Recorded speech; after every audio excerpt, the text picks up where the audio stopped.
Dear friends, I'd like to speak to you about realizing your true purpose here on earth. You see, our real purpose lies in eternity, and our life on earth is just a preparation for that. Let me begin with an illustration. Imagine that you are applying for your dream job, and in order to be accepted, you have to write an entrance exam. Now, this is way more important than the exams that seem very big for you all at your age, like the 8th standard exam perhaps, or even the ICSE final exam, or the ISC final exam. This is for the job of a lifetime. But this job is so highly valued that the exam is very strict. If you get even one answer wrong, you get a 0 on the whole thing. And you only get to write this exam once. You cannot retake it. Now, there may not be any such exam for earthly things, but I want to tell you, in all seriousness, this is exactly what our life on earth is like. To understand this more fully, we must go back to where it all began. When God made human beings, He did something special with us that He didn't do for any of the rest of creation. He made us in His image and breathed into us.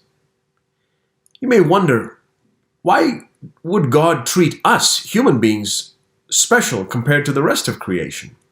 You see, God is full of all that is wonderful and pure and good. Love and joy and peace. Everything that is pure and good, God is full of that. And having that nature is the most enjoyable life to live. Not a life with a lot of money or a lot of success or fame. None of those will last. The most enjoyable life to live is the life of God, His nature. And God also loves to share what is good.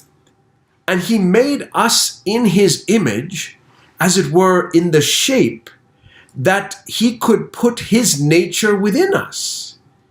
Made in His image. And He made us in His image so that we could share in His nature.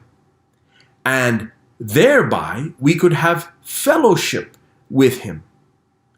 See, in the same way that human beings can relate to each other much better than human beings can relate to a dog, let's say, if you have the nature of God in you, then you can relate to Him and fellowship with Him in a way that you wouldn't be able to if you didn't have His nature in you.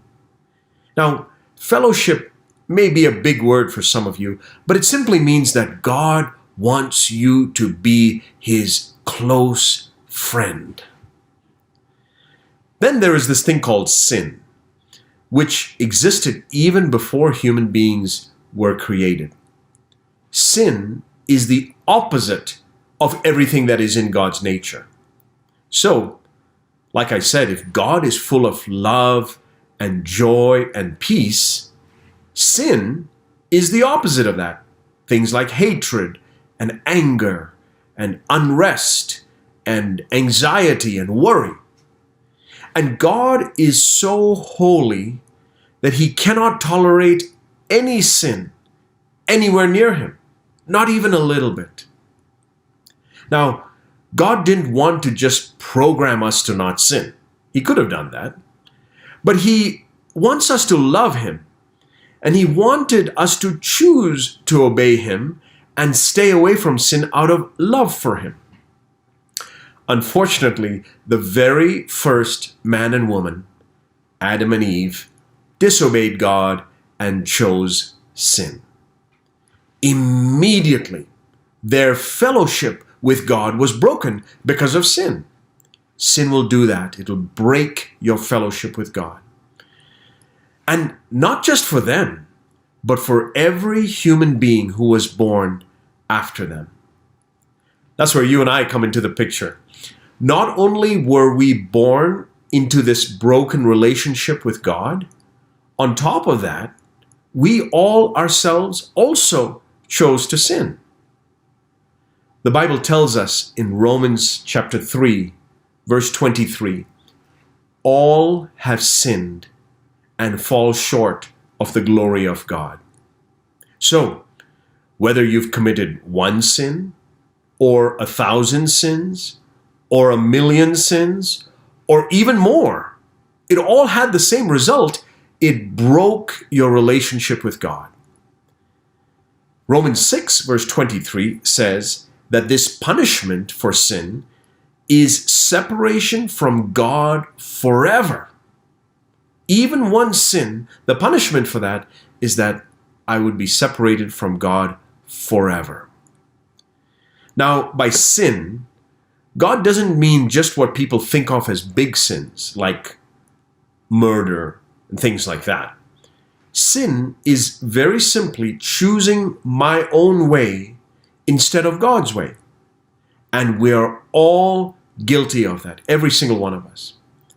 It also doesn't matter whether you got caught or not. You see, God has given all human beings a memory. You can think of this memory like a video recorder inside of you, in your mind, that's constantly recording everything that you do and say and think, and even your motives and attitudes. And at the end of time, God will play back each of our videotapes from the very beginning all the way to the end for the whole world to see. And if the videotape showed that we had sinned, even if no one else knew about it, God would still have to punish us because it's there on record. That's why I said that in this entrance exam of eternity, whether you get one answer wrong or all the answers wrong, you still fail. Perhaps most seriously, though, you cannot retake this exam once it's over. And we are sitting in the exam hall right now, writing this exam. Your life on earth, my dear friends, is simply an entrance exam to eternity. From the day you were born, the clock started ticking on this entrance exam. I can still remember sitting in school in one of those rooms there on your campus. And my biggest enemy that day when I wrote the ICSE exam was not the examiner or even the questions. My biggest enemy that day was time. Every time I would look at my watch, my palms got sweaty because of how quickly time seemed to be rushing by. And I thought, surely I'm not going to be able to finish all these questions. None of us knows when our exam will end, when our time on earth will be over. And here's the most important thing: where you will be for all eternity, what I call the dream job, as it were. Where you will be for all eternity is the most important thing that matters, far more important than what you do here on this earth. So, dear friends, to summarize what we've heard today, God made a plan for each of us.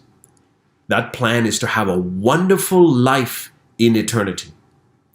Unfortunately, we messed it up during the entrance exam, and we are all failing this test already.